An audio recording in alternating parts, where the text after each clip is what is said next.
par la Belgique. Et on se demande bien pourquoi, mais évidemment ceci Ça ne nous regarde pas. Donc en gros, leur indépendance, elle a duré max 48 heures. Lumumba, qui n'était pas trop d'accord sur ce qui se passe au Congo, a demandé à la Belgique et à d'autres pays d'arrêter de voler leurs richesses. Et devinez quoi? Il a été tué. Mais ça, on commence à avoir l'habitude. Et l'officier qui a fait ça, il a gardé les dents de Lumumba dans son jardin, histoire de garder des preuves pour dire c'est moi qui l'ai fait. Ensuite, il y a eu Mobutu, et ensuite, il y a Kabila père, qui, entre parenthèses, lui aussi s'est fait tuer dans des circonstances. Voilà, on a rien vu. On ne voit rien, on sait pas. Et là, il se passe un truc de dingue. T'as le politique belge Louis Michel qui travaille pour l'Europe, qui vient au Congo et qui dit, vu que Kabila père est mort, on va donner le pouvoir logiquement à son fils, alors qu'il y avait un vice-président. Et ça a été justifié en disant que, vu qu'il y a des conflits, voilà, on va mettre son fils en attendant d'avoir des élections. Ça a duré 5 ans. Ça fait quand même beaucoup la période de transition. Et aujourd'hui, ça fait 16 ans qu'il est président. Et là, il est en train de vouloir changer la constitution, histoire de rester encore 2-3 siècles. Je sais pas si vous êtes au courant, mais il y a quelques années, il y avait un zoo de Congolais à Bruxelles. Et quand je te dis zoo de Congolais, je te parle pas d'animaux venant du Congo, mais bien d'un zoo humain de Congolais, où des familles belges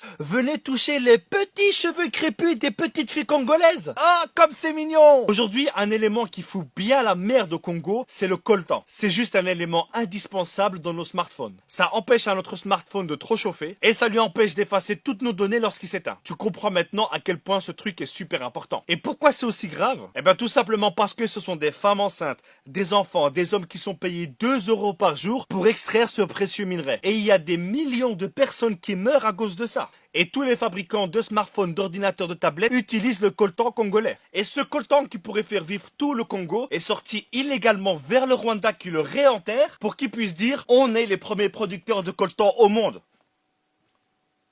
Quoi? Tu commences à sentir comment elle pue cette histoire? On se demande bien à qui ça doit profiter tout ça. Aujourd'hui, ce magnifique pays qu'est la République démocratique du Congo est gouverné par des États, par des entreprises qui pensent que ce pays est un portefeuille. Et actuellement, il y a un génocide qui a déjà fait plus de 6 millions de morts, perpétué par des rebelles financés par des multinationales pour pouvoir piller le sol congolais. On est tous liés indirectement au Congo par nos smartphones. C'est vrai que cette vidéo ne va rien changer. Et là, il y a plein de personnes qui vont dire mais pourquoi est-ce que tu l'as fait alors? Bah parce que seulement le fait de savoir ce qui se passe là-bas, c'est déjà un pas qu'on fait. Et un petit pas en avant dans ce monde, aussi petit soit-il, c'est quand même le signe qu'on avance. Donc les amis, je vous invite à partager un maximum cette vidéo. Il faut que les gens soient au courant de ce qui se passe là-bas. Que les gens sachent ce qui se passe au Congo aujourd'hui, et d'ailleurs depuis des décennies, et sous l'indifférence générale. Merci à tous, et que Dieu bénisse la